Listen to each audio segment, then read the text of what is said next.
नमस्कार, मैं हूं राज ठाकुर आपके साथ। आप देख रहे हैं हमारी खास पेशकश वैक्सीन दिलाएगी विक्ट्री। कोरोना से जंग में वैक्सीन रामबाण है। कई देशों में वैक्सीनेशन ड्राइव से यह साबित भी हो चुका है। आप Israel, Canada, Britain, Italy, America का उदाहरण ले सकते हैं, जहां पिछले साल तक हालात बद से बदतर थे। ना कोरोना की रफ्तार कम हो रही थी और ना मौत का सिलसिला थमने का नाम ले रहा था। आप कह सकते हैं कि आज भारत जिस दौर से गुजर रहा है, कुछ महीने पहले तक इन विकसित देशों में कोरोना ने ऐसे ही तबाही मचाई थी, पर आज यहां हालात बिल्कुल अलग है। कुछ महीनों में जिस तरह से इन देशों ने अपने यहां वैक्सीन लगाई, उससे कोरोना काबू में आ गया।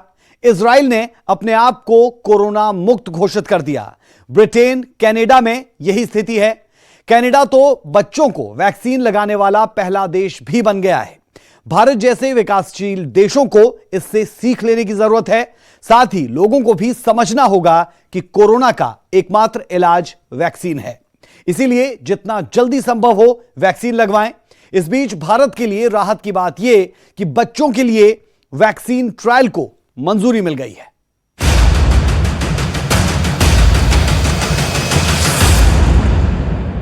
कोरोना के कोहराम के बीच भारत के लिए अच्छी खबर है। देश में बच्चों के लिए कोरोना वैक्सीन ट्रायल की मंजूरी दे दी गई है।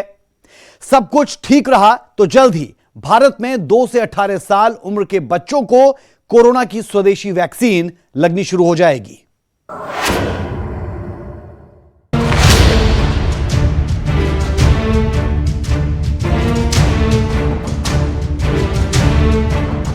कोरोना की दूसरी लहर से आहत हिंदुस्तान को लेकर एक्सपर्ट्स ने तीसरी लहर के बारे में आगाह किया है। साथ ही ये भी कहा है कि तीसरी लहर बच्चों के लिए खतरनाक हो सकती है।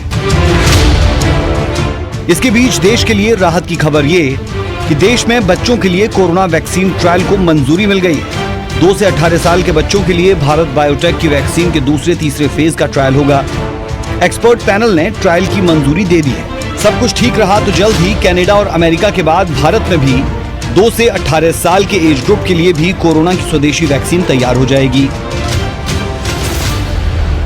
2 साल से लेकर 18 साल तक के बच्चों को ट्रायल बेस पर जो है वो वैक्सीनेशन की बात की जा रही है। कितना असर होगा, किस तरह की चीज़ें हैं, किस तरह की चीज़ें हो सकती हैं, क्या मेरिट है, क्या डीमेरिट है, ये सब जानने के लिए हमने कोशिश करी है। जो चाइल्ड स्पेशलिस्ट डॉक्टर्स हैं उनसे बातचीत करने की। हमारे साथ विक्रम बेदी जी हैं, उनसे बातचीत करेंगे, चाइल्ड स्पेशलिस्ट हैं। डॉक्टर साहब, अब सिचुएशन ऑब्वियसली आपको पता है कि काफ़ी एक्स्ट्रा ऑर्डिनरी है। वैक्सीनेशन हालांकि आ गई है, लोगों में एक्साइटमेंट भी बहुत है, लोग लगा भी रहे हैं। 18+ से भी अब लगना शुरू हो चुकी पंजाब में। अब बात की जा रही है ट्रायल की 2 साल के बच्चों से 18 साल तक। आप किस तरह से देखते हैं, क्योंकि बच्चों का मामला है, किसी भी तरह से कोई रिस्क जो है वो नहीं लिया जाएगा? बिल्कुल, देखो कहा जा रहा है कि थर्ड वेव जो आने वाली है उसमें बच्चों की इन्वॉल्वमेंट ज़्यादा रह सकती है, ऐसा साइंटिस्ट का मानना है। जो प्रेडिक्शन है बहुत ज़रूरी है, बिकॉज अगर बच्चों में भी ये बीमारी फैल जाए तो हम अभी देख रहे हैं हमारा हेल्थ इंफ्रास्ट्रक्चर क्राइसिस में है। बच्चों के मामले में तो एक मास पैनिक और क्रिएट हो जाएगा। तो इस स्टेप को मैं बहुत एक अच्छा स्टेप मानता हूँ कि एक सेकंड फेज ट्रायल शुरू हुआ है। तो इसके बारे में अगर मैं थोड़ा सा सरल भाषा में बताऊं कि क्या होते हैं ये ट्रायल। हर क्लिनिकल ट्रायल ना 5 फेज के होते हैं। 3 फेज जो है वो मेन होते हैं। ट्रायल 1 वैक्सीन बनती है तो एक छोटे ग्रुप में उसका यूज होता है। जैसे मान लो 50 to 100 के ग्रुप में उस वैक्सीन को लगाएंगे, उसका साइड इफेक्ट भी देखते हैं और उसका इफेक्टिवनेस भी देखी जाती है। तो एक बार वो देखते हैं कि हाँ जी एक छोटे ग्रुप में वैक्सीन सफल हुई है और साइड इफेक्ट नहीं आए, तो वो एक फेज 2 ट्रायल पे आते हैं। फेज 2 ट्रायल में क्या होता है कि नंबर ऑफ सब्जेक्ट्स जिनको ये वैक्सीन लगेगी ये बढ़ जाते हैं। तो अब देखा गया है कि ये जो फेज 2 ट्रायल हो रहा है ये ऑल ओवर इंडिया हो रहा है। एम्स दिल्ली में, भोपाल में और काफी जगह हैं जहां पे ये शुरू हुआ है। अराउंड 500 to 550 बच्चों को लिया गया है और इनको ये वैक्सीन लगेगी। Central drug standard control organisation की सब्जेक्ट एक्सपर्ट्स कमेटी ने मंगलवार को 2 से 18 साल उम्र वालों पर भारत बायोटेक की कोवैक्सीन के 2nd और 3rd ट्रायल की मंजूरी दे दी है। ये trials AIIMS Delhi, AIIMS Patna और Meditrina Institute of Medical Sciences Nagpur में 525 विषयों पर किया जाएगा। जानकारी के मुताबिक एक्सपर्ट्स कमेटी ने कंपनी को तीसरे फेज के ट्रायल के लिए CDSCO से अनुमति लेने से पहले data and safety monitoring board को दूसरी फेज का सुरक्षा डाटा मुहैया करवाने को कहा है।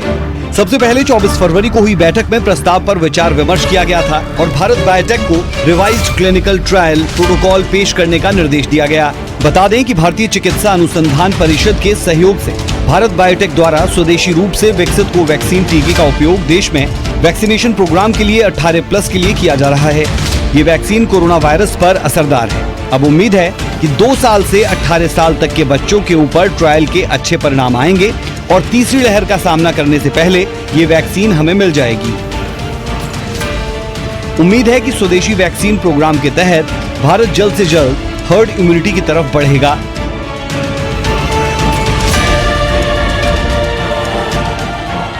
घनी आबादी के कारण भारत के लिए वैक्सीनेशन एक चुनौती है, लेकिन भारत सरकार स्वदेशी वैक्सीन के उत्पादन पर काफी ध्यान दे रही है ताकि वैक्सीन का उत्पादन बढ़ाकर जितना जल्दी संभव हो सके सभी का वैक्सीनेशन किया जा सके। Bureau report, news 18।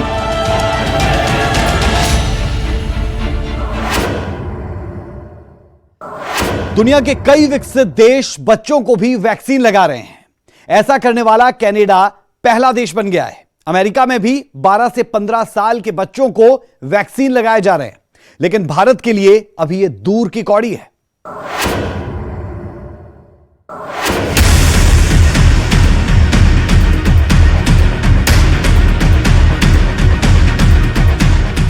भले ही हम सिर्फ बच्चों के लिए वैक्सीन के ट्रायल की मंजूरी से ही गदगद हो रहे हैं, दुनिया के कई विकसित देशों में 16 वर्ष तक के किशोरों को फाइजर की वैक्सीन लगाई जा रही है। कनाडा ने तो 12 वर्ष के बच्चों को भी टीका लगाना शुरू कर दिया है। अमेरिका में 12 से 15 साल तक के बच्चों को भी फाइजर की कोरोना वैक्सीन लगाई जाएगी। दरअसल कोरोना काल में बच्चों की खराब होती पढ़ाई से पेरेंट्स, टीचर और शैक्षणिक संस्थान भी चिंतित है। सभी चाहते हैं कि बच्चों को कोरोना के खिलाफ सुरक्षा कवच दे दिया जाए ताकि वो जल्दी से जल्दी अपनी अपनी कक्षाओं में लौट सकें। अब आप सोच रहे होंगे कि जब 18+ को वैक्सीन लग रही है तो ये वैक्सीन बच्चों को क्यों नहीं लग सकती। दरअसल एस्ट्राजेनेका की कोविशील्ड, भारत बायोटेक की कोवैक्सीन, फाइजर की कोवैक्सीन, मॉडर्ना की कोवैक्सीन, स्पुतनिक वैक्सीन दुनिया भर में प्रमुखता से लगाई जा रही है। इन सभी वैक्सीन का ट्रायल युवाओं और बुजुर्गों पर ही किया गया था। इस कारण दुनिया भर के देशों में टीकाकरण अभियान की शुरुआत बुजुर्गों और युवाओं से ही हुई। हालांकि अब कनाडा, अमेरिका, इंग्लैंड जैसे देशों में बुजुर्गों को कवर कर लेने के बाद वहां की सरकारों की नजर अब बच्चों पर है, लेकिन भारत में अभी ये काफी दूर है, क्योंकि भारत फिलहाल वैक्सीन की कमी से जूझ रहा है। हमारे यहाँ अभी 18+ के टीकाकरण पर फोकस कोविशील्ड, कोवैक्सीन या स्पुतनिक का इस्तेमाल बच्चों पर नहीं हो सकता। बच्चों के लिए अलग से ट्रायल के बाद वैक्सीन विकसित करनी होगी। भारत में स्कूल, कॉलेज बंद है, बच्चों के बोर्ड एग्जाम तक नहीं हो पाए। सुप्रीम कोर्ट भी कोरोना की तीसरी लहर से पहले बच्चों के वैक्सीनेशन को लेकर सरकार को कह चुका है, लेकिन सरकार के लिए 18+ का टीकाकरण ही एक बड़ी चुनौती है। इस पर ही सरकार का फोकस है। भारत में स्वदेशी वैक्सीन कोविशील्ड और कोवैक्सीन टीके ही लगवाए जा रहे हैं। रूस की स्पुतनिक वैक्सीन भी आ चुकी है, लेकिन उसे लगाने का काम अभी शुरू नहीं हुआ। ऐसे में फाइजर, जॉनसन एंड जॉनसन और अन्य कंपनियों की वैक्सीन को भी भारत में मान्यता देने की मांग हो रही है। फाइजर और मॉडर्ना ने बच्चों पर ट्रायल शुरू कर दिया है। उधर अब इन कंपनियों की नजर 12 वर्ष से भी कम उम्र के बच्चों पर है। फाइजर और मॉडर्ना दोनों कंपनियों ने 6 महीने में 11 वर्ष से कम उम्र के बच्चों पर वैक्सीन के प्रभाव का अध्ययन करने की प्लानिंग कर रखी है। एस्ट्राजेनेका ब्रिटेन में 6 से 17 साल के बच्चों पर यही प्रयोग कर रहा है। चीन की कंपनी सिनोवाक ने कहा कि उनकी वैक्सीन 3 साल तक के बच्चों पर भी असरदायक है और उसका कोई साइड इफेक्ट नहीं। जानकार मानते हैं कि अगर कुल आबादी के 70 से 85% को कोरोना वैक्सीन के खिलाफ इम्यून करने का लक्ष्य है तो टीकाकरण अभियान में बच्चों को भी शामिल करना ही होगा। भारत सरकार को सुप्रीम कोर्ट तीसरी लहर को लेकर सचेत कर चुका है और सुप्रीम कोर्ट ने सरकार से बच्चों के वैक्सीनेशन के बारे में भी सवाल किया था। कोरोना के कहर से बच्चों को बचाने के लिए वैक्सीनेशन प्रोग्राम पर तेजी से काम करना होगा। Bureau report, news 18।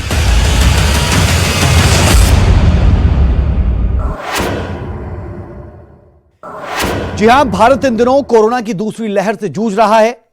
पूरे देश में हाहाकार मचा है।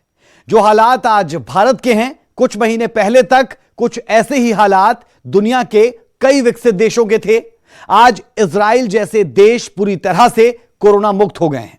चलिए इस रिपोर्ट में आपको बताते हैं कि कैसे वैक्सीन लगाकर इन देशों ने अपने आप को कोरोना से मुक्त किया।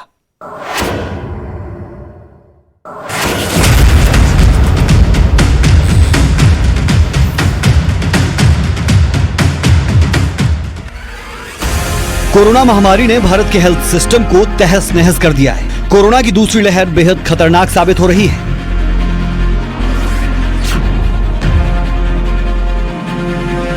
कुछ समय पहले यही हालात दुनिया के बाकी विकसित देशों में भी थे।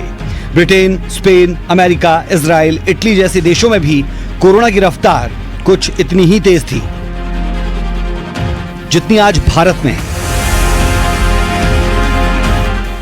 इन देशों में भी मेडिकल इंफ्रास्ट्रक्चर कम पड़ गया था। Bed, oxygen, ventilator, PP kit का संकट आ गया था। लेकिन अब इन देशों के हालात बिल्कुल बदल गए हैं।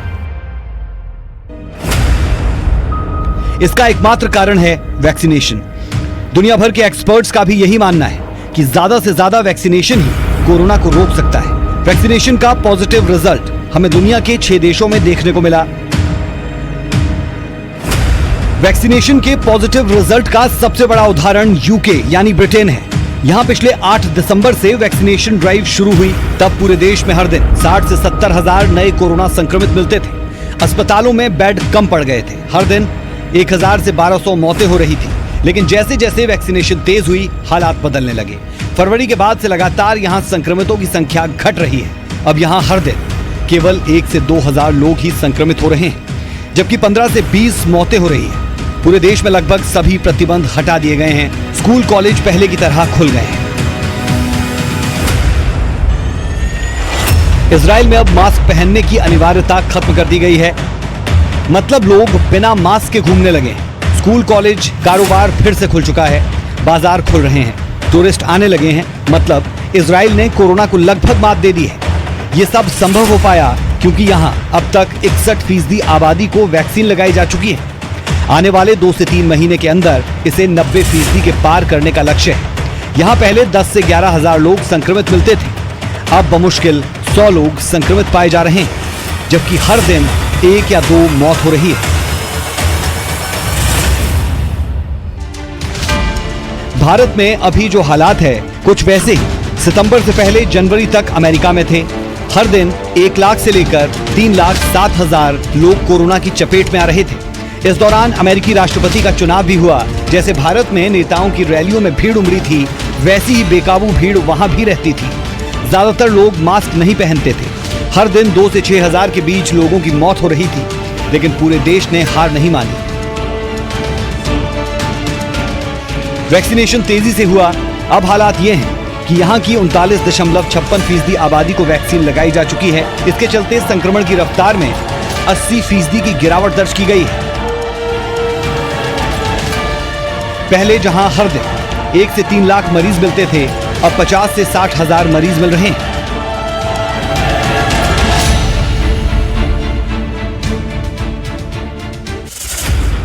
वैक्सीन के असर से न सिर्फ संक्रमण रुकता है, बल्कि मौतों की रफ्तार काफी घट जाती है। लेकिन भारत अभी वैक्सीनेशन में काफी पीछे है। यहाँ वैक्सीनेशन को लेकर पहले ना सरकार ने सतर्कता दिखाई और न लोगों ने। इसी का नतीजा आज पूरा देश भुगत रहा है। संक्रमित देशों ने दुनिया के बाकी देशों को सिखाया है कि कोरोना को काबू करने का एकमात्र विकल्प वैक्सीन ही है। जो देश जितनी जल्दी अपने नागरिकों को वैक्सीन लगवाएगा, उतना जल्दी कोरोना से मुक्त होगा।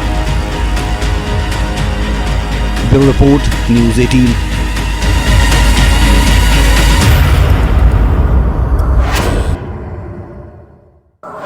कोरोना का मुकाबला करने के लिए भारत सरकार 2 स्वदेशी वैक्सीन और 1 विदेशी वैक्सीन की मदद ले रही है। इस बीच DRDO की नई दवा को इमरजेंसी अप्रूवल मिलने से उम्मीदें बढ़ गई है। उधर कोरोना से बचाव के लिए गोवा में युवाओं को आइवरमेक्टिन टैबलेट देने की मंजूरी दी गई, लेकिन इससे पहले ही WHO ने इस पर आपत्ति जता दी थी।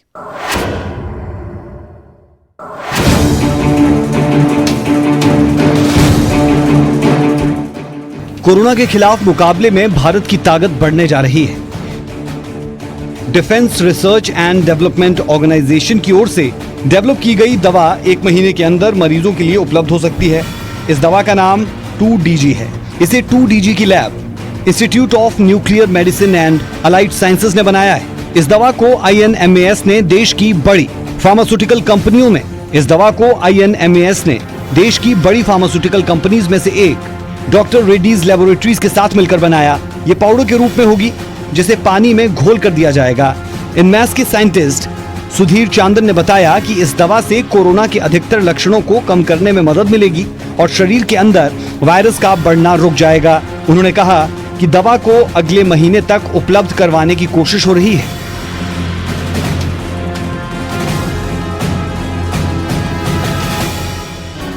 Drug controller journal of India ने इस दवा के इमरजेंसी इस्तेमाल के लिए अनुमति दे दी है। डिफेंस मिनिस्ट्री ने कहा है कि क्लिनिकल ट्रायल में दिखा है कि 2DG दवा से बड़ी संख्या में मरीजों की इलाज के तीसरे दिन ऑक्सीजन पर निर्भरता समाप्त हो गई। इसके साथ ही मरीजों की टेस्ट रिपोर्ट भी जल्द नेगेटिव आई है। इस दवा को ग्लूकोज की तरह पानी में मिलाकर दिया जाएगा। इसे दिन में 2 बार सुबह और शाम को मरीज को देना होता है।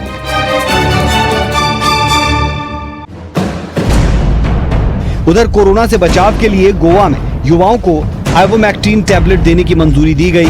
गोवा के स्वास्थ्य मंत्री विश्वजीत राणे ने सोमवार को बताया कि राज्य सरकार ने नए कोविड ट्रीटमेंट प्रोटोकॉल को मंजूरी देते हुए 18 वर्ष से ज्यादा आयु के सभी लोगों को आइवोमैक्टिन दवा की 5 गोलियां लेने की सलाह दी है। गोवा के स्वास्थ्य मंत्री ने कहा कि मैंने प्रोफिलैक्सिस के तुरंत कार्यान्वयन के निर्देश दिए हैं। मंत्री ने कहा कि ये इलाज कोरोना संक्रमण को नहीं रोकेगा, लेकिन ये गंभीरता को कम करने में मदद कर सकता है। राणे ने बताया कि आइवोमैक्टिन 12 mg टैबलेट सभी जिला, उप जिला, PHC, CHC, उप स्वास्थ्य केंद्रों, ग्रामीण औषधालयों में लोगों को तुरंत इकट्ठा करके और उपचार शुरू करने के लिए उपलब्ध करवाई जाएगी, चाहे किसी को कोई लक्षण हो या ना हो। रिसर्चर्स का भी मानना है कि आइवोमैक्टिन के लगातार इस्तेमाल से कोविड का खतरा काफी कम हो सकता है। उनका दावा है कि ये दवा महामारी को समाप्त करने में मददगार साबित हो सकती है। हालांकि WHO ने इस बात का खंडन किया है। गोवा सरकार ने कोरोना मरीजों के इलाज में आइवोमैक्टिन दवा के इस्तेमाल की मंजूरी दे दी थी, लेकिन अब विश्व स्वास्थ्य संगठन की chief scientist doctor Soumya Swaminathan ने इस दवा के इस्तेमाल को लेकर चेतावनी दी है। उनके मुताबिक ये दवाई सुरक्षित नहीं है। सौम्या स्वामीनाथन ने ट्वीट करते हुए लिखा कि WHO आइवोमैक्टिन दवाई के इस्तेमाल के खिलाफ है। किसी भी दवा की सुरक्षा और साथ ही वो कितनी प्रभावी है, इसका ध्यान भी रखा जाना चाहिए। स्वामीनाथन के मुताबिक इस दवा का इस्तेमाल सिर्फ क्लिनिकल ट्रायल में होना चाहिए। अब आपको बताते हैं कि आइवोमैक्टिन एक एंटी पैरासिटिक ड्रग है जो कि पेट के इन्फेक्शन जैसे कि राउंड वॉर्म इन्फेक्शन के इलाज में इस्तेमाल की जाती है। एक तरह से आप इसे पेट के कीड़ों को मारने की दवाई कह सकते हैं। इसके कोरोना में इलाज के तौर पर इस्तेमाल के गोवा सरकार के फैसले पर विवाद खड़ा हो गया है। Bureau report, news 18।